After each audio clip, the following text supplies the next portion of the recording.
Flash 64, written by Josh Williamson, art by Rafa Sandoval, mercifully replacing Gilliam March from the last issue of the crossover. Yeah. Oh boy. Yeah. Still though, Sandoval on Flash is so weird. Yeah, it's not the best thing ever, but it is much Well, I'm saying, Better. much better. I don't have issues like that Connor did early on, but it definitely does not match the Flash style still. But hey, Honestly, he's a workhorse. the Flash isn't my biggest problem in this book. It's specifically, this issue. It's Gotham Girl's face always looks really, really smooth. Yeah. Like I don't know what's going on. Like compared to everyone else, it looks. Well, and her expressions, I get like again, I was picking up more on the Harley Quinn stuff. Yeah. This time. Yeah, it's looking. You know? It's like this really smooth, dulled over look, whereas everyone else has, like shading and stuff on their faces. She's a really good skincare routine. That's all it is, Connor. Yeah, all right. That's her powers. I'm sure Venom does wonders for the skin. Yeah. It does. It does. I will say that Williamson has nailed the banter, like his Bruce and Barry stuff in this issue. The Sherlock. Why do you assume that you're Sherlock and I'm Watson? Well, that's all. What did you say? He said no, duh, Sherlock. And where'd you pick that up? From Damien. But if I remember right, those weren't the exact words you used. Yeah, it was like Kelly implying it was no shit Sherlock. Yeah. Yeah, but just writing around that and doing it in such a fun way and showing that these two are good friends. It reminded me of Loeb and Superman Batman in that first arc where they're talking about each other. And here it's Bruce talking about Barry and Barry talking about Bruce. And I think to go back to that Loeb comparison, the one moment that really captures that more or most for me is when they're talking, it's the bit about being the best detective. Yeah. And Bruce is like, Barry might be the only other detective. I wonder if I'm the world's best, greatest detective. Well, he puts like, doubt in Batman's mind. Yeah. Yeah. Yeah, there's that doubt there. It's that duality that Loeb did a lot in Batman or Superman Batman, where they'd have narration at the same time, and it'd be kind of, it would almost be like it was bouncing off each other, but they obviously didn't know what each other was thinking, so it would just be like, he's the best at this, no, he's the best at this, but they would just both be thinking at the same time. And King kind of did that too in the Double Date, the stuff that led up to the Double Date issue, where they were talking about each other, but it wasn't inner. It was Bruce talking to Selina and Clark talking to Lois. So. Again, we talked about if this came out of King's, and I'm wondering if, King was like, yeah, hey, I want this, to tie into, I want that vibe here. But it definitely solidifies me. I always said that, Flash is the fourth pillar. He's right behind the Trinity. This cemented it for me. Yeah. I found that most. It's Batman says, I've privately wondered who is the better detective between Flash and me. And Flash is just, he's the greatest detective ever known. Like, he just believes in Bruce, whereas Bruce has that doubt.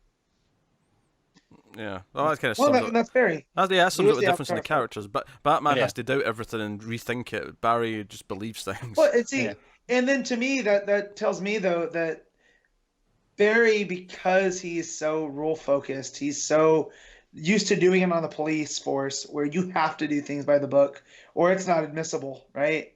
Whereas Batman's doing it on the sly. He's doing it all on his own. And so it's just that slight difference. And that's what might, make Barry to Bruce seem like he's better. Yeah, Iris is not in a good place with Batman right now. Ooh, I love that. That was pretty good. Has some nasty words for him.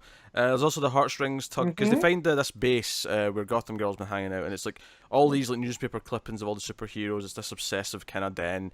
And there's like the costume design for Gotham Girl, and Barry's kind of looking at it, and he has this. It's just like a narration flashback of Wally like talking about his suit and how he designed it, and it's just this really kind of sweet thing.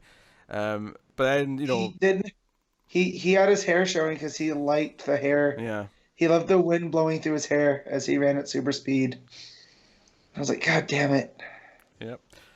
So they find all these Venom tanks with all these clones, and I was like, wait, is the Gotham we've been seeing with Gotham Girl even the real? Like, is that just another clone? Is it the real one that died? Probably. Yeah. And then Barry's like, did you send her to Sanctuary? Because he finds one of the masks, and he's like, did you send her to Sanctuary? And did she not get helped? thinking that Sanctuary basically proved to be a failure, but yet Wally and that still gets sent there anyway. But Gotham Girl shows up before the heated debate can get any further, and she triggers all the clones who all kind of show up and start fighting them. And that's kind of the big cliffhanger at the end of the issue. Do you know what small moment I liked actually? I liked when Batman kind of admitted that it's not that the Gotham Girl using her powers would eventually kill her was a lie. That's still true. But he kind of admits that when he said to her not to use her powers, it was maybe more rooted in the idea that he didn't want her to go into this life, as much as it was about not killing herself by draining her energy. I like that little story. Yeah. Well, yeah, because it's being a hero is what's probably going to be your downfall, because that's what it was for Wally. Yeah. I'm a bit conflicted on this issue, though. Because as much as I like all this stuff that we're talking about with Bruce and Flash... The plot with Gotham Girl's not so hot.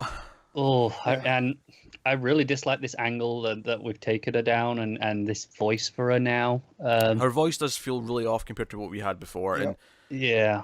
She feels like she's actually just completely psychotic now, and it's hard to kind of... It feels like a totally different character. Although, what if she's been using the Venom? Because we know that Venom does... I considered that, yeah. I considered that the reason why she's so different is because she's got Venom in her system. Maybe.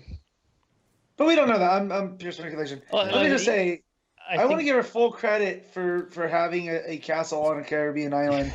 Total Bond villain style. Yeah, I can't argue with that. That's boss. And it looked like the command center from Power Rangers to me. So, hang on. I'm going to have to go back and look at it from the exterior now. Yeah. Alpha. Get me Justice League members with attitude. Yeah. I see it. Take away some of those trees. Yeah, that's what I was getting vibes from. Anyways, the art. I didn't have too much issue. It feels off. There's some panels I really like. There's some panels that I think it looks a bit weird. There are definitely some panels that I think are outright ugly. Usually in relation to Flash. Just that big bulky chest. I find that it was just his head in a panel. It tended to work quite well because I didn't see his body. That's right. There was a panel with a really awkward head tilt angle that I felt that was weird. Well, yeah, Sandoval kind of draws him like a football player, where he has this big, broad shoulders. Yeah. And he's meant to be sleek. Unlike Gillen March, it doesn't look like he's actually got the armor on as well, which it did in the March issue last time. Yeah. True. Yeah. Yeah, and obviously I critiqued the Gotham Girl's face just looking weird. It looks unnatural compared to everyone else. If that was the style of face that everyone had, I wouldn't be questioning it.